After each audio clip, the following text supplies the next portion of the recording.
Assalamualaikum warahmatullahi wabarakatuh. Halo semua, kembali lagi di channel Raider Manhwa. Kali ini Mimin akan melanjutkan sebuah komik yang berjudul terisekai ke dalam novel sebagai karakter yang sadis. Dan apabila kalian masih bingung dengan alur ceritanya, kalian bisa cek deskripsi atau langsung saja menuju playlist yang ada di halaman channel ini untuk memulainya dari part 1. Tanpa basa-basi lebih jauh, mari kita masuk di part 17. Cerita dimulai setelah kedatangan Zion di tempat itu dan membunuh salah satu dari mereka. Iblis yang berbaju hijau itu menyadari dan ia mengatakan bahwa orang yang menyerang mereka adalah Pangeran Zion. Mendengar itu, Kenris bergumam, bagaimana bisa Pangeran Zion menemukan lokasi kami? Apakah dia telah mengetahui identitas kami yang sebenarnya? Bahkan apa yang akan kami lakukan dan aku tidak tahu kekuatan apa yang ia gunakan. Namun satu hal yang pasti, ini bukanlah kekuatan yang bisa dilakukan oleh seseorang yang dikenal sebagai aib keluarga Kekaisaran Agnes. Apakah dia benar-benar telah menyembunyikan kekuatannya?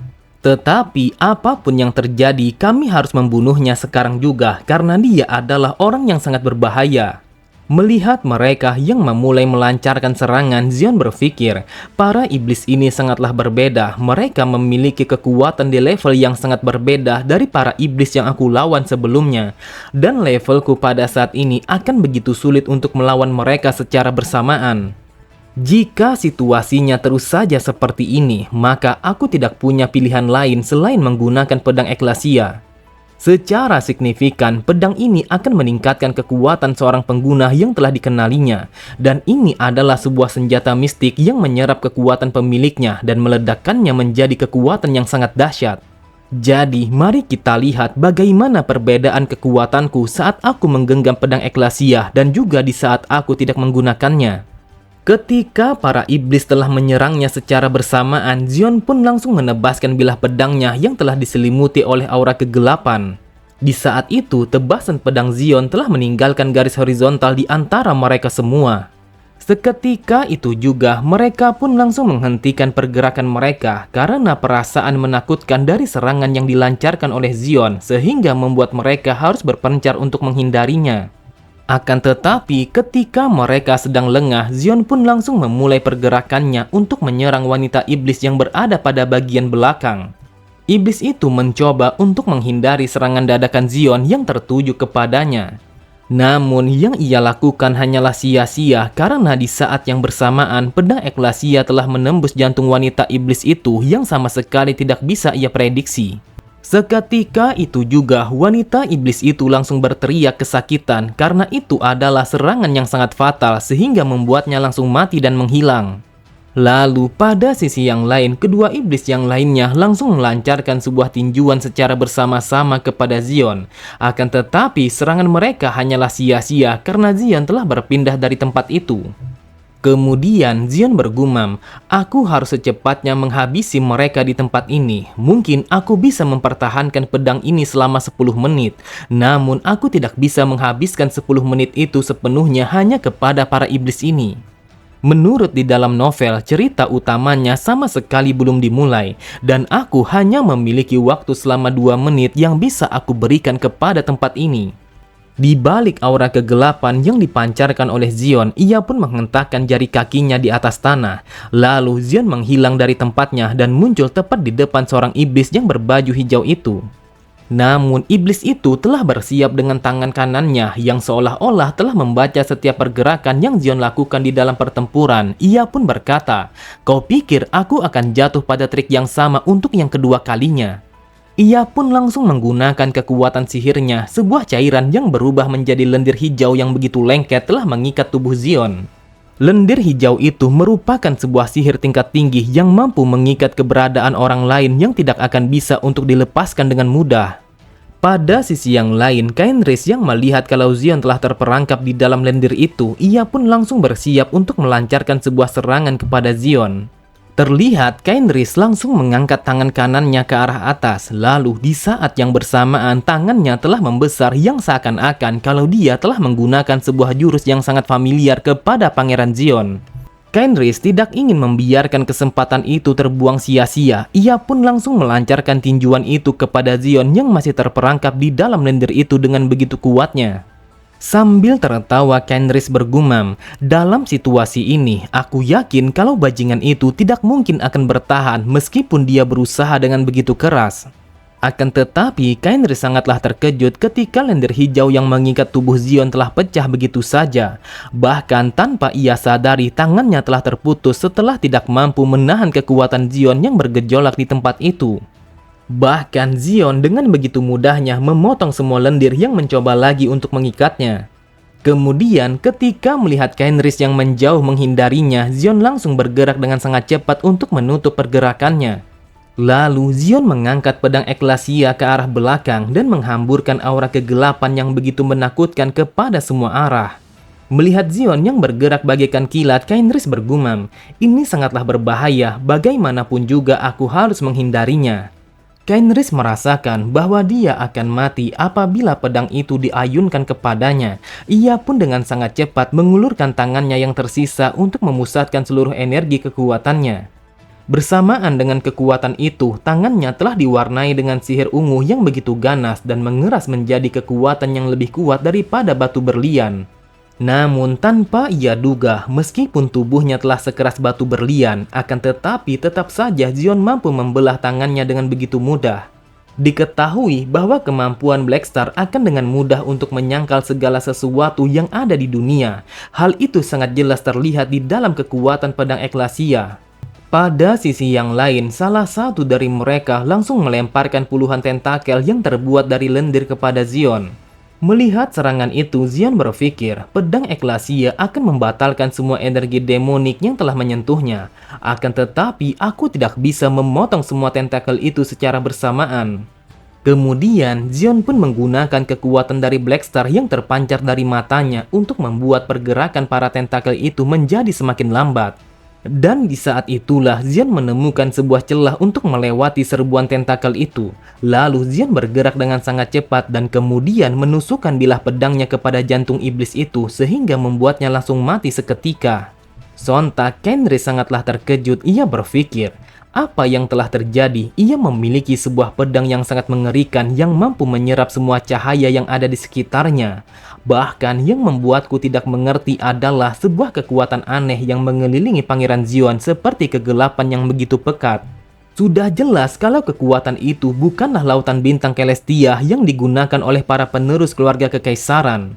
Bagaimana mungkin ia bisa memiliki kekuatan yang seperti itu? Bahkan di antara para monster yang sangat terkenal dengan niat membunuh, tidak ada dari mereka yang memiliki kekuatan mengerikan seperti ini. Namun akhirnya Kenris menyadari hanya satu yang memiliki kekuatan mengerikan seperti itu.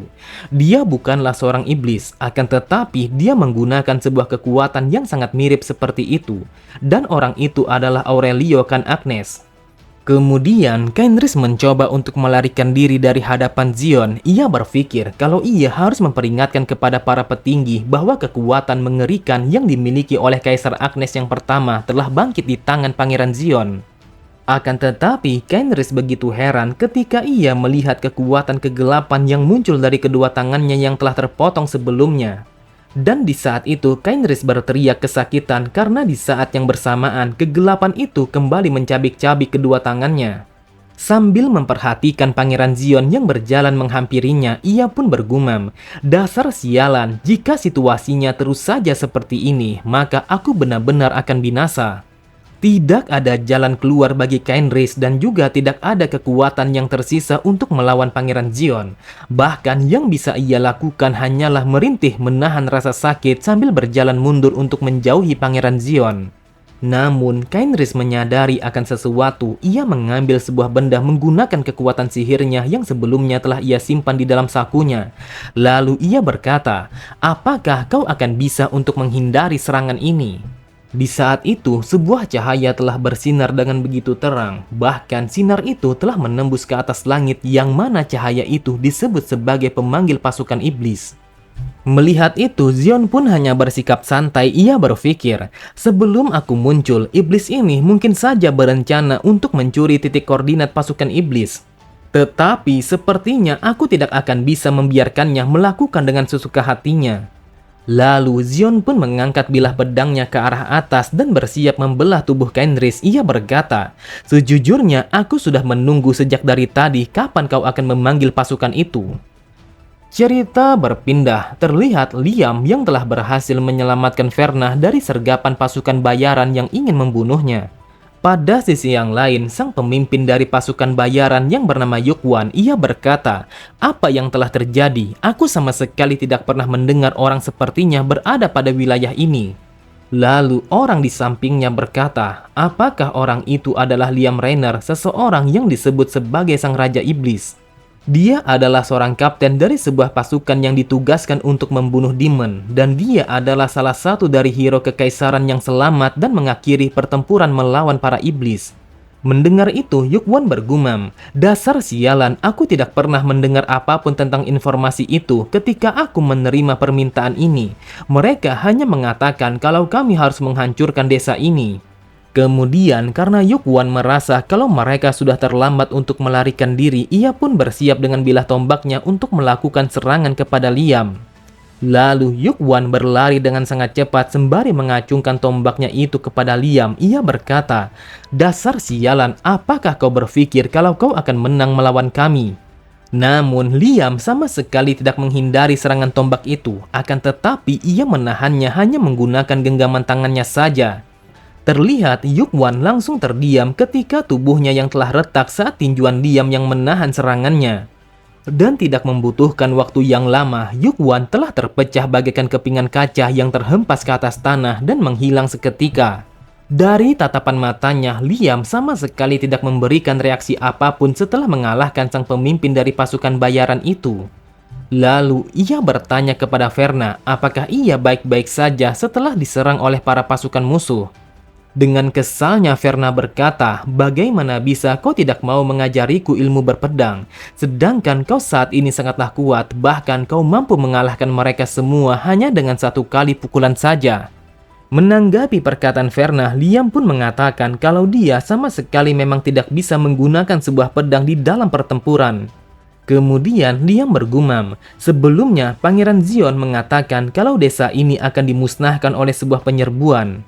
Tetapi dia tidak mungkin akan memberikan peringatan itu kepadaku apabila hanya karena beberapa orang pembunuh. Jadi apa sebenarnya dari peringatan itu? Namun tiba-tiba saja mereka semua sangatlah terkejut ketika mendengar sebuah suara yang begitu keras telah bergema di balik hutan yang berada di dekat desa mereka. Liam pun menatap langit yang seolah-olah kalau dia telah menyadari akan datangnya sesuatu yang sangat mengerikan. Memang benar adanya, yang ia lihat adalah sebuah tabir kekuatan besar yang telah turun dari langit.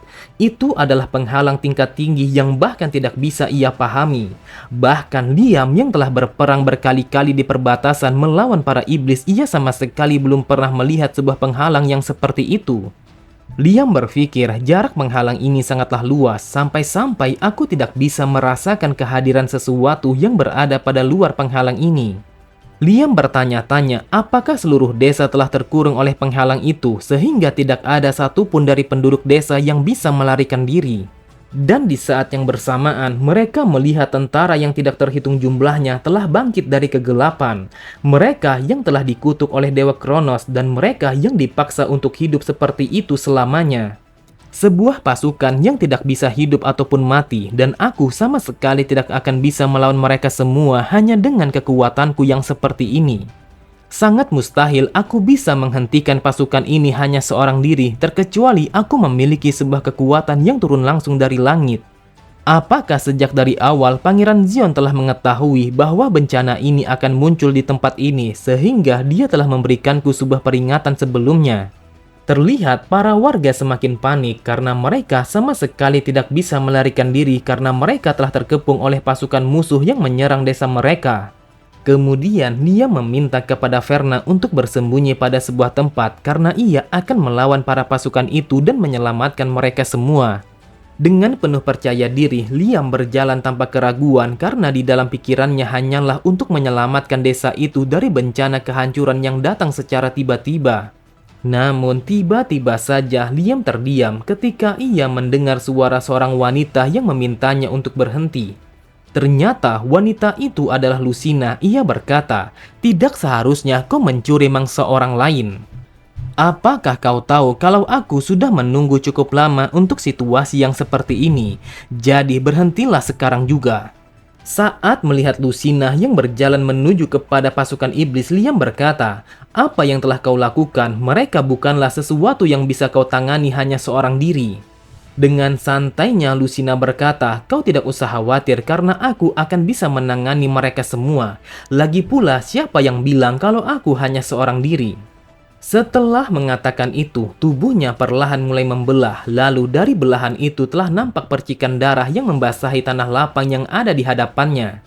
Itu adalah sebuah kekuatan seorang penyihir yang berusia 1000 tahun yang disebut sebagai musuh umat manusia ataupun pembunuh umat manusia karena dia adalah sang pembunuh yang terbanyak di dunia. Lalu tidak membutuhkan waktu yang lama, terlihat ada begitu banyak binatang iblis yang telah muncul dari percikan darah yang berserakan di atas tanah. Pasukan darah iblis yang terlahir dari percikan darah Lucina, dan itu adalah sumber kekuatan yang dimiliki oleh Lucina. Bahkan kekuatan itu yang telah memberinya sebuah julukan sebagai pasukan satu orang.